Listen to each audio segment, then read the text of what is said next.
Assalamualaikum warahmatullahi wabarakatuh. Halo anak-anak, berjumpa kembali dengan Ibu Nunung. Hari ini kita akan mempelajari IPAS materi rantai makanan dalam suatu ekosistem. Di dalam suatu lingkungan ada makhluk hidup dan bagian-bagian yang tak hidup. Makhluk hidup misalnya manusia, hewan, dan tumbuhan. Sedangkan bagian-bagian yang tak hidup, misalnya cahaya matahari, air, udara, dan tanah. Di dalam suatu lingkungan, tentu makhluk hidup sangat membutuhkan bagian yang tak hidup tersebut. Misalnya, tumbuhan memerlukan air dan cahaya matahari untuk melakukan proses fotosintesis atau proses tumbuhan membuat makanan sendiri. Di dalam lingkungan terdapat sebuah interaksi yang disebut dengan ekosistem. Jadi, ekosistem itu adalah interaksi antara makhluk hidup dengan bagian-bagian yang tidak hidup dalam suatu lingkungan. Bagaimana cara makhluk hidup untuk memenuhi kebutuhan hidupnya?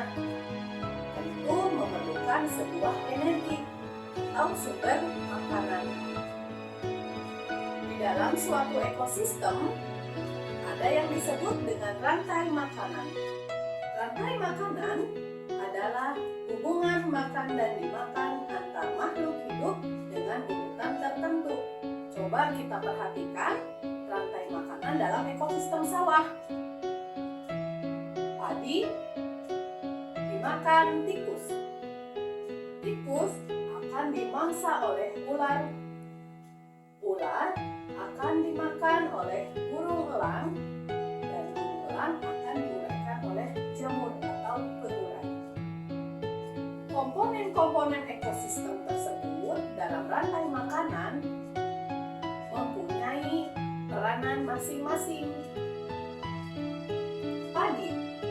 Padi disebut dengan produsen karena tumbuhan dapat membuat makanan sendiri, karena tumbuhan dapat membuat makanannya sendiri dengan proses fotosintesis, sehingga tumbuhan memerlukan bagian yang tak hidup, yaitu cahaya matahari dan tentunya air.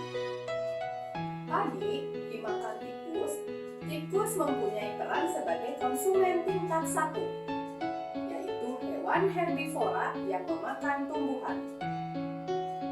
Kemudian, ular adalah konsumen tingkat 2. Ular di sini adalah hewan karnivora yang memakan konsumen tingkat 1. Selanjutnya, burung elang adalah konsumen tingkat 3. Juga hewan karnivora yang memakan konsumen tingkat 2. Jika burung elang ini mati, maka bangkainya akan diuraikan oleh mikroorganisme, yaitu pengurai atau jamur, atau disebutnya juga dengan dekomposer. Kemudian hasil penguraian tersebut kembali lagi ke dalam tanah yang akan diserap oleh tumbuhan.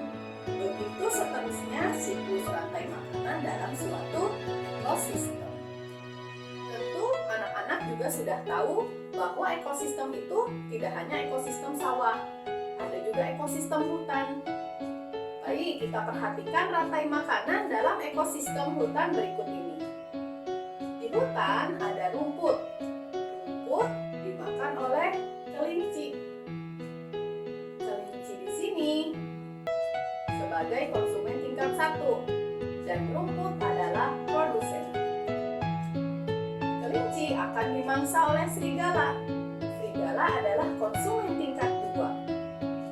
Kemudian serigala akan dimangsa oleh harimau. Harimau adalah konsumen tingkat 3. Bangkai harimau yang sudah mati akan diuraikan oleh dekomposer atau jamur. Anak-anak bisa rantai makanan yang lainnya dalam ekosistem sungai dan ekosistem yang lainnya. Jika salah satu komponen dalam rantai makanan langka atau musnah, maka akan mempengaruhi komponen ekosistem yang lainnya.